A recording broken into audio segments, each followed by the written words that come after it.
All right, guys, back on the Elk River. See what we can do today. I'm pretty hopeful, but we'll see if we can catch us something. Stay tuned. I'm using a little spinner bait.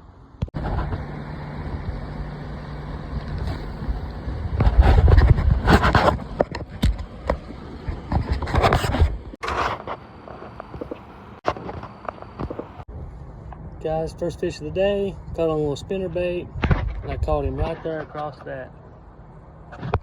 So I spun it across, he hit it, good fight.